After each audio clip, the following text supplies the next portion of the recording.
The first Waukegan fireman to die in the line of duty was John Hobart Jansen in 1908.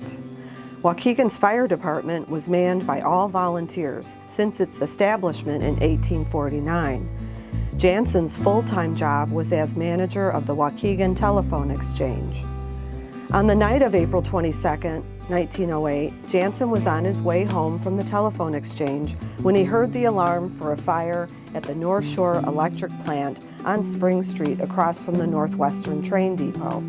It was just after 11 p.m., and instead of continuing home to his wife and 4 children, Jansen turned around to assist his fellow firemen. When the firemen arrived at the electric plant, they found it on fire and that the fire had spread to the belt on the big flywheel, which was burning and running wild.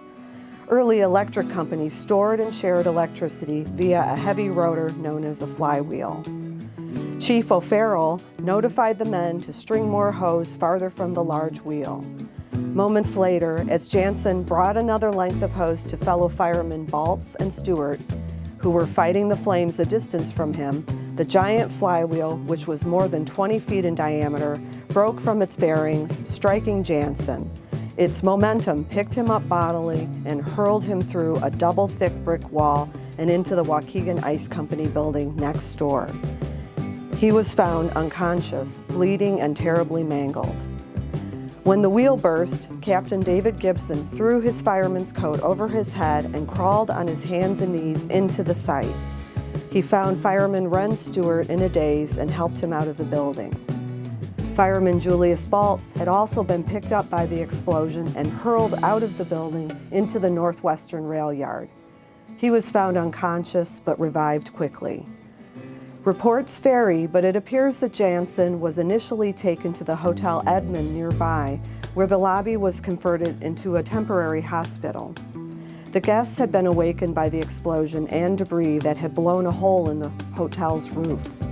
Many of the guests were traveling entertainers who were performing at the Barrison Theater in town. A vaudevillian named Davenport was credited with tending to Jansen until physicians arrived. Jansen was then rushed to the Jane McAllister Hospital on North Avenue. He died within an hour.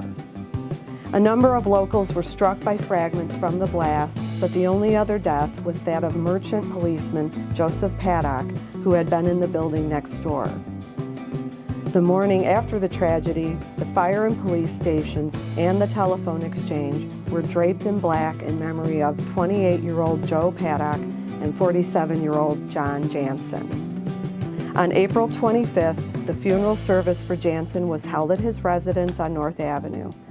The house was packed with mourners, including family, friends, members of the Waukegan Fire Department and firemen from other communities, and the mayor and city councilmen. The city had never seen such a large procession despite a downpour of rain. Efforts were made to raise funds to create a monument to Jansen, but it would take nearly 100 years before a memorial was made. In 2005, the Waukegan Fire Department honored John Hobart Jansen with a memorial plaque in Fireman's Memorial Park.